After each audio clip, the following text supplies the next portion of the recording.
আমাদের দেশের মাননীয় সাবেক প্রধানমন্ত্রী, দেশনেত্রী, আপোষহীন নেত্রী বেগম খালেদা জিয়াও আমাদের ছেড়ে তিনি চলে গেছে।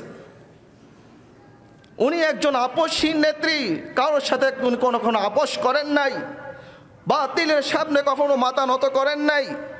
তার স্বামীকে শহীদ, রাষ্ট্রপতি জিয়াউর রহমান সাহেবকে শহীদ করা হলো, তারপরও তিনি বিচলিত হন নাই। তার সন্তান আরাফাত রহমান কুকুরকে আপনার হত্যা করা হলো, শহীদ করা হলো, তারপরও তিনি বিচলিত হন নাই। তার বড় সন্তান তারেক রহমানকে নির্মমভাবে জেল, হত্যা, এই সেই কত হুমকি ধমকি দেওয়া হলো, তাকে পঙ্গুত্ব বরণ করতে হলো, তারপরও দেশনেত্রীকে হয় নাই, দমে যান নাই, তিনি বিচলিত হন নাই, তিনি অবিচলভাবে রাষ্ট্র পরিচালনা করে গেছেন। ঠিক কিনা বলে? শুধু কি তাই, তার উপরে যেই পরিমাণ জুলুম নির্যাতন করা হয়েছে, তাকে যেই পরিমাণ জেল জুলুম দেওয়া হয়েছে, যেই পরিমাণ হত্যার হুমকি দেওয়া হয়েছে, দেশ থেকে বাধ্য করা হয়েছে, তিনি বলতেছেন আমার অন্য কোথাও দেশ নাই, বাংলাদেশই আমার দেশ। ঠিক কিনা বলে? আমি ওনার একটা লেখা পড়ে আমি অবাক হয়ে গেছি যে উনি কি ধরনের, কোন পর্যায়ের ভালো ব্যক্তি ছিলেন। বিএনপি যখন ক্ষমতায়, তখন জামাতে ইসলামের মুজাহিদ রহমাতুল্লাহ আলাই তিনি আপনার এতিমদের যে কোষাগার আছে ওইটার দায়িত্বে তিনি ছিলেন। তো মুজাহিদ রহমাতুল্লাহ আলাই, আল্লাহ উনার কবরটাকে জান্নাতের বাগান বানিয়ে দেন, সকলে বলি আমিন। তো উনি একবার এতিমখানা মাদ্রাসায় এতিমদের জন্য একটা বরাদ্দ থাকে, তো উনি মাদ্রাসার প্রিন্সিপালকে ফোন দিলেন যে হুজুর আজকে ছাত্রদের জন্য কি খাবারের ব্যবস্থা? হুজুর বললেন আজকে মাদ্রাসার ছাত্রদের জন্য বিরিয়ানির ব্যবস্থা। তো হুজুর কি চালাকি করলেন, মুজাহিদ রহমতুল্লাহ একটা চালাকি করলেন কি উনি হুজুরকে না জানাই মাদ্রাসায় চলে গেলেন। উনাকে দেখে মাদ্রাসার প্রিন্সিপাল হতভম্ব হয়ে গেছেন, ভয় পেয়ে গেলেন, হাক্কা বাক্কা খেয়ে গেলেন। হায় রে, আমি তো ওনাকে বলছি আজকে মাদ্রাসায় বিরিয়ানি দেওয়ার কথা, আজকে তো মাদ্রাসার কোনো বিরিয়ানি না, সাধারণ খাবার। মুজাহিদ রহমাতুল্লাহ আলাই ওনাকে অফিসে নেওয়ার জন্য অনেক জোরাজুরি করা হলো। উনি বলছেন যে না, আমি কি দেবো না, অফিসে যাব না, আমি বোর্ডিং ঘর দেখবো আগে। বোর্ডিংয়ে গেলেন, গিয়ে দেখলেন যে বোর্ডিং ঘর থেকে দুর্গন্ধ আসতেছে, খাবার থেকে দুর্গন্ধ আসতেছে। বাবুর্চিকে জিজ্ঞাসা করলো কি ব্যাপার, খাবার থেকে দুর্গন্ধ আসে কেন? বাবুর্চি বলে না, বাবুর্চিকে বাধ্য করা হলো, বলতে হবে খাবার থেকে দুর্গন্ধ কেন আসবে, বলতে হবে। এবং খাবারের এই কালার কেন? বলতেছে ইটের যা আছে, ইট ধোয়া পানি দিয়ে খাবারকে কালারিং করা হয়, আর চাউলের মান তো একবারে নিম্নমানের। তো মুজাহিদ রহমাতুল্লাহ আলাই তিনি সাথে সাথে প্রিন্সিপালকে কি করলেন, সাময়িক সময়ের জন্য বরখাস্ত করলেন, অল্প কিছুদিনের জন্য চাকরি থেকে অব্যাহতি দিলেন।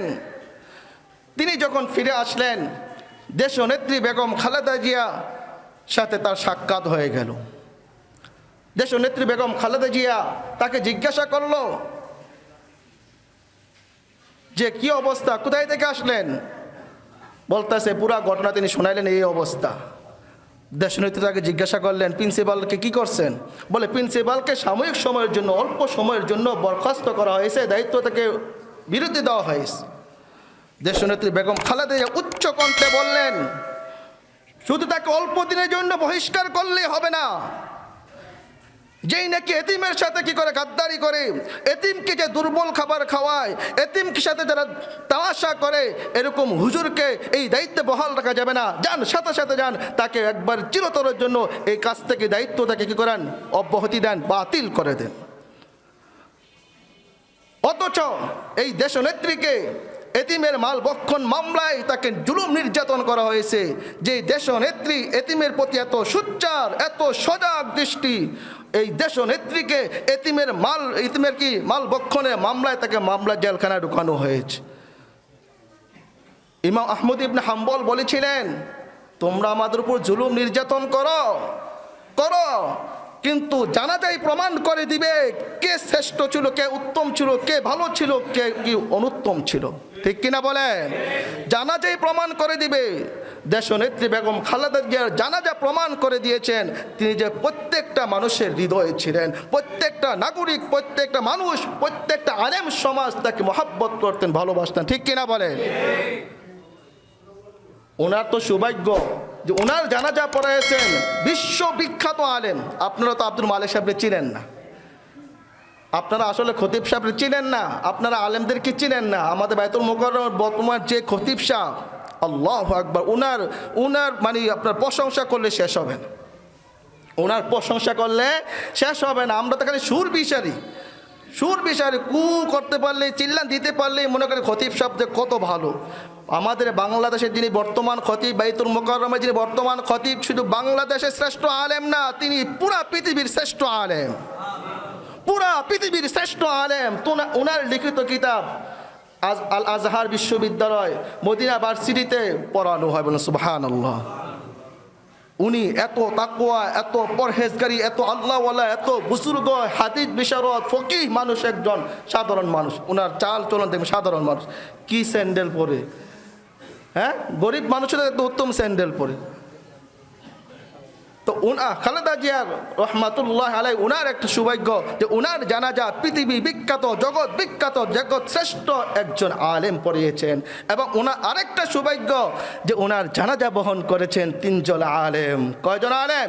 তিনজন আলেম। আল্লামা মামুনুল হক দামাত বারাকাতুহুম, আল্লামা আজহারি সাহেব দামাত বারাকাতুহুম এবং শেখ আহমদুল্লাহ দামাত বারাকাতুহুম, এই তিন ব্যক্তি ওনার জানাজা বহন করেছেন। সুবহানাল্লাহ, সুবহানাল্লাহ।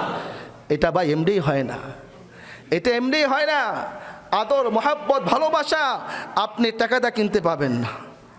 আদর, মোহাব্বত, ভালোবাসা, ভক্তি, শ্রদ্ধা আপনি টাকাটা কিনতে পাবেন না। এটা অন্তর থেকে আসে, এটা অন্তর থেকে আসে। উনি যখন অসুস্থ ছিলেন, বাংলাদেশের আমার জানা মতে কোনো মাদ্রাসা নাই যে ওনার জন্য কোরআন খতম করেন নাই, ওনার জন্য চোখের পানি ফেলে দোয়া করেন নাই। উনি চলে গেছেন। উনি আপোষহীন নেত্রী, দেশনেত্রী, কারোর সাথে কখনো আপোষ করেন নাই। ওনার মাঝে কোনো হিংসাত্মকমূলক কোনো ভাব আমি কখনো দেখি নাই। প্রতিশোধ নিতে হবে এরকম প্রতিশোধমূলক ভাব ওনার মধ্যে আমি কখনো দেখি নাই। আমরা সকলে আজকের পবিত্র জুমার দিনে, এই পবিত্র রজব মাসে আমরা সকলে তার জন্য প্রাণ খুলে দোয়া করব। আল্লাহ যেন এই দেশনেত্রীর জীবনের সমস্ত ভুল ত্রুটিগুলোকে, সমস্ত গুনাহগুলোকে ক্ষমা করে আল্লাহ তাআলা যেন তাকে জান্নাতের উঁচু মাকাম দান করেন। সকলে বলি আমিন।